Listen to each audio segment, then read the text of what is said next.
ముఖ్యమంత్రి రేవంత్ రెడ్డితో పాటు డిప్యూటీ సీఎం బట్టి విక్రమార్క మంత్రులందరితో పాటు ఎమ్మెల్యేలు ఎమ్మెల్సీలు ఇవాళ మేడిగడ్డ సందర్శనకు వెళ్లనున్నారు. ఇప్పటికే అక్కడ పవర్ పాయింట్ ప్రజెంటేషన్ కూడా ఉత్తమ్ కుమార్ రెడ్డి ఇవ్వబోతా ఉన్నారు. మేడిగడ్డకు సంబంధించి గుర్తించిన లోపాలు కావచ్చు, ఇప్పటివరకు సాగులోకి వచ్చిన అంశం కావచ్చు, ఇతర అన్ని విషయాలకు సంబంధించి కూడా వివరించనున్నట్లుగా కనిపిస్తూ ఉంది. దీనికి సంబంధించి ప్రతిపక్షాలను కూడా ఆహ్వానించినప్పటికీ ఒకవైపు బీఆర్ఎస్ కావచ్చు, బీజేపీ ఎమ్మెల్యేలు వెళ్ళబోవడం లేదు అనేది చాలా స్పష్టంగా కనిపిస్తూ ఉంది. ఇప్పటికే ఆ పార్టీలు కూడా రావడం లేదంటూ ప్రకటించాయి కదా. రైట్. ముఖ్యమంత్రి రేవంత్ రెడ్డితో సహా మంత్రులు, ఎమ్మెల్యేలు, ఎమ్మెల్సీలు నేడు మేడిగడ్డ బ్యారేజ్ సందర్శనకు వెళ్లనున్నారు. సీఎంతో పాటు కాంగ్రెస్, మజ్లిస్, సిపిఐ సభ్యులు అసెంబ్లీ నుంచే మేడిగడ్డ పర్యటనకు బయలుదేరి వెళ్తారు. ఉదయం 10 గంటలకు శాసనసభ ప్రారంభమైన వెంటనే వాయిదా పడనుంది. అనంతరం సీఎం రేవంత్ రెడ్డితో సహా ప్రజాప్రతినిధులు అందరూ ప్రత్యేకంగా ఏర్పాటు చేసిన బస్సుల్లో ఉదయం 10 గంటల 15 నిమిషాలకు బయలుదేరి మధ్యాహ్నం 3 గంటలకల్లా మేడిగడ్డకు చేరుకుంటారు.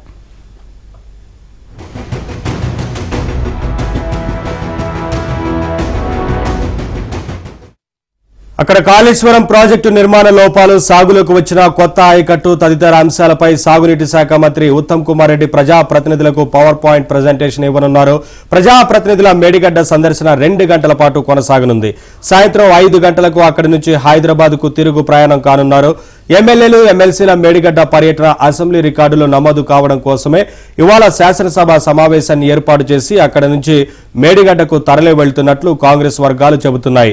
కాగా మేడిగడ్డ సందర్శనకు రావాలంటూ కేసీఆర్ సహా 119 మంది సభ్యులను ఆహ్వానించినట్లు మంత్రి ఉత్తమ్ కుమార్ రెడ్డి మీడియాకు వెల్లడించారు.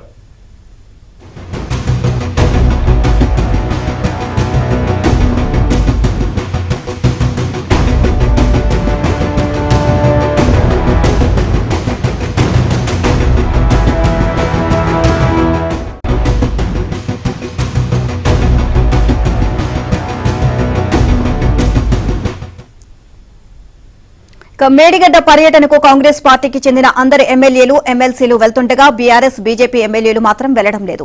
మేడిగడ్డ పర్యటనకు తమ పార్టీ ఎమ్మెల్యేలు, ఎమ్మెల్సీలు వెళ్లడం లేదు అంటూ బీఆర్ఎస్ కార్యనిర్వాహక అధ్యక్షుడు కేటీఆర్, బీజేపీ రాష్ట్ర అధ్యక్షుడు కిషన్ రెడ్డి ఇప్పటికే ప్రకటించారు. కేఆర్ఎంపీకి కృష్ణా ప్రాజెక్టుల అప్పగింతపై బీఆర్ఎస్ పార్టీ నల్లగొండలో భారీ బహిరంగ సభ పెట్టుకున్న నేపథ్యంలో ఆ పార్టీ ఎమ్మెల్యేలు, ముఖ్య నాయకులు అక్కడికి వెళ్లనున్నారు. ఇదే అంశానికి సంబంధించి మరిన్ని అప్డేట్స్ మా కరెస్పాండెంట్ నవీన్ అడిగి తెలుసుకుందాం. నవీన్,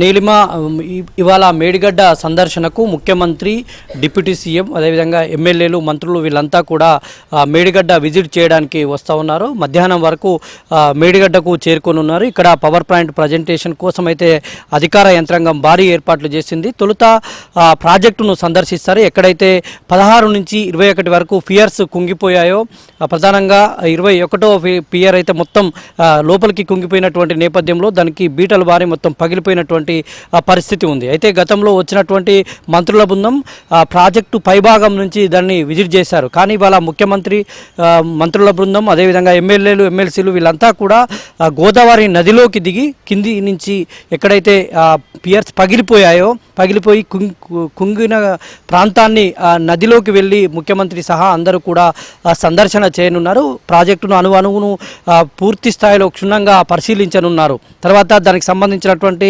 వివరాలన్నింటినీ కూడా అధికారులతో తెలుసుకున్న తర్వాత ఇప్పటికే అధికారులు అప్పుడున్నటువంటి ఈఎన్సీ పవర్ పాయింట్ ప్రజెంటేషన్ ఇచ్చినటువంటి నేపథ్యంలో గతంలో మంత్రుల బృందం పర్యటించిన అప్పుడు ఆయన ప్రజెంటేషన్ ఇచ్చారు. అయితే ఈసారి ఉత్తమ్ కుమార్ రెడ్డి, నీటిపారుదల శాఖగా మంత్రిగా ఉన్నటువంటి Uttam Kumar Reddy power point presentation ఇచ్చేటువంటి అవకాశం ఉంది.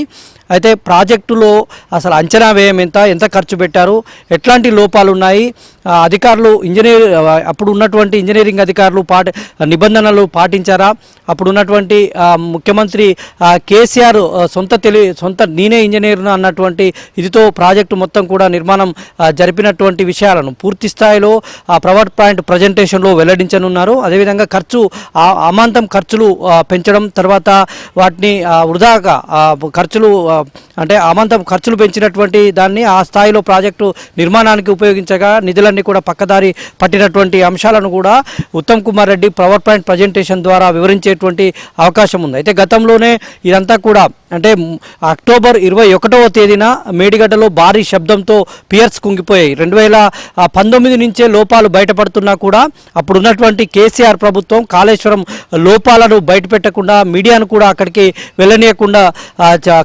చుట్టూ కంచెలు వేసినటువంటి పరిస్థితి ఉంది.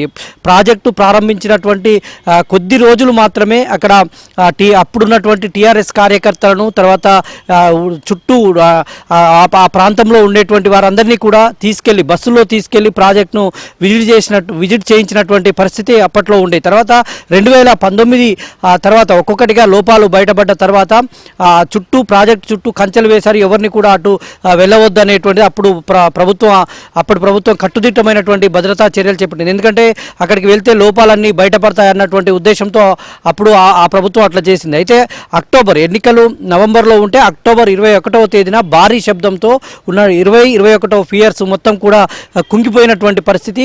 ఆ రోజు రాత్రే ఏబిఎన్ ఆంధ్రజ్యోతి తొలిసారిగా దాన్ని వెలుగులోకి తీసుకొచ్చినటువంటి సందర్భం ఉంది. ఆ తర్వాత అప్పుడు కాంగ్రెస్ ఏఐసిసి అగ్రనేత రాహుల్ గాంధీ అయితేనేమి, అప్పుడు టీపీసీసీ అధ్యక్షుడిగా ఉన్నటువంటి రేవంత్ రెడ్డి వీళ్ళంతా కూడా ప్రత్యేక హెలికాప్టర్ ద్వారా మేడిగడ్డకు వచ్చి ఆ ప్రాజెక్ట్ అంతా కూడా సందర్శించారు. ఎక్కడైతే పియర్స్ పగిలిపోయాయో ఆ ప్రాంతాన్ని అంతా కూడా సందర్శన చేశారు. రాహుల్ గాంధీ రేవంత్ రెడ్డి వచ్చి వెళ్ళిన తెల్లారే కేటీఆర్ వాళ్ళపైన వెటకారంగా మాట్లాడారు.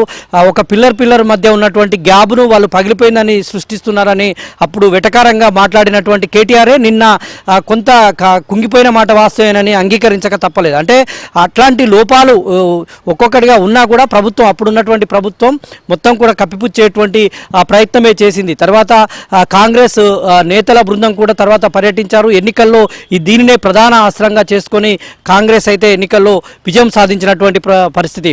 కాంగ్రెస్ ప్రభుత్వం ఏర్పాటు జరిగిన తర్వాత ఈ మేడిగడ్డ పైన ప్రత్యేక ఫోకస్ పెట్టింది. ఇప్పటికే జ్యుడిషియల్ విచారణకు ఆదేశించింది. తర్వాత విజిలెన్స్ బృందాన్ని కూడా విజిలెన్స్ అధికారులు కూడా పూర్తి స్థాయిలో దాడులు చేసి కీలకమైనటువంటి సమాచారాన్ని తీసుకున్నారు. ఈ నేపథ్యంలోనే ఇవాళ ప్రభుత్వ యంత్రాంగం మొత్తం ముఖ్యమంత్రి సహా మంత్రులు, ఎమ్మెల్యేలు, ఎమ్మెల్సీలు రావడం అయితే ఒక చర్చానీయాంశంగా మారింది. మేడిగడ్డ సంబంధించినటువంటి కాళేశ్వరం ప్రాజెక్టు యావత్తులో ఉన్నటువంటి లోపాలన్నీ కూడా వీళ్ళు బయటపెట్టేటువంటి అవకాశం అయితే ఇవాళ కనిపిస్తుంది.